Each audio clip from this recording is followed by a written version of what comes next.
Welcome to Kenpo University. My name's Al Babinick and I'm your instructor.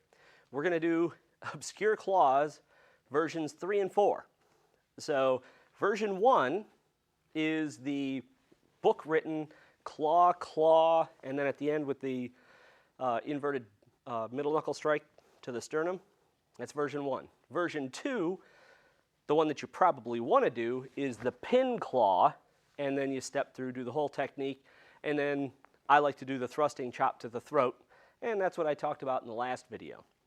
Version 3 and 4, since people asked me about it, are what we call, it's not really true, but we call it the big guy and the little guy version, okay? Really has nothing to do with if they're like tall or short or anything like that. It's just what we call it to keep them different. So we're going to do the little guy version first. And all the little guy version means is when you break their arm, they flip around in front of you, okay? So if I'm doing the technique, and again, I'm going to do it on this particular angle so that you can see everything, I'm going to move back a little bit, is the base technique is going to be pin, step back, claw, step forward with the uppercut. And when you step forward with the uppercut, what happens is the guy comes all the way around in front of you. So when he was standing here like this, you clawed through his face, and then when you broke his arm, he went something like that, where he turns, boom, guy's right in front of you. So that makes life so much easier. So it really has nothing to do with if he's short or tall or whatever. It's just the little guy one. So it's pin, step back, claw, step forward, boom. If he comes all the way in front of me, or even if he comes a little bit, I might have to adjust a little bit. But in order for me to face the guy, all I have to do is stick my hand out there for the chop, okay? Now, I wasn't expecting that to happen, so yeah, I got to stick my hand out there separate. But hey, he came around where I wanted him, right? So if he comes around, you don't do anything. You just do, I'll do it one more time. So you just go from here and you go, oh, you're right in front of me.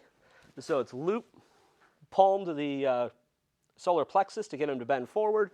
And then there's the chop, the thrusting chop to the throat. That's the version I like to do. So that's version 3.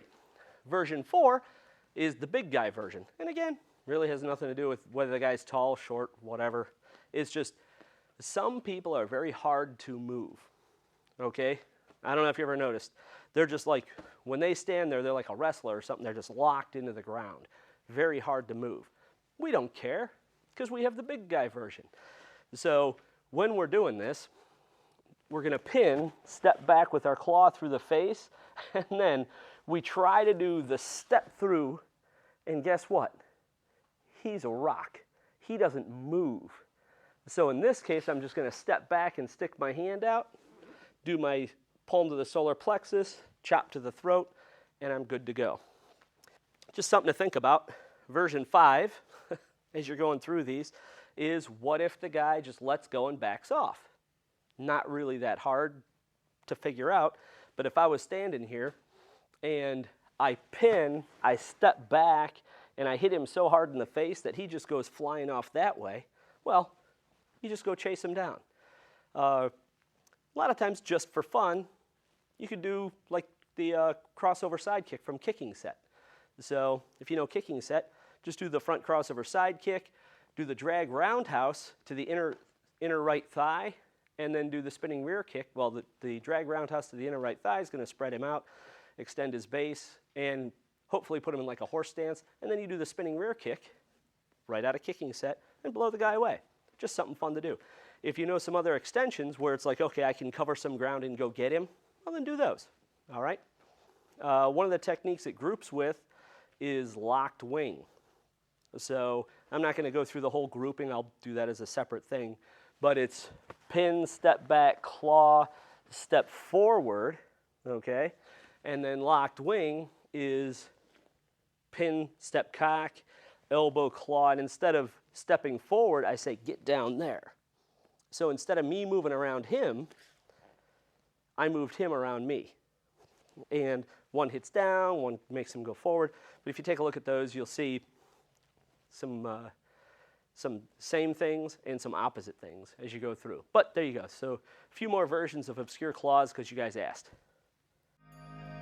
Thank you for watching this video production from Kenpo University.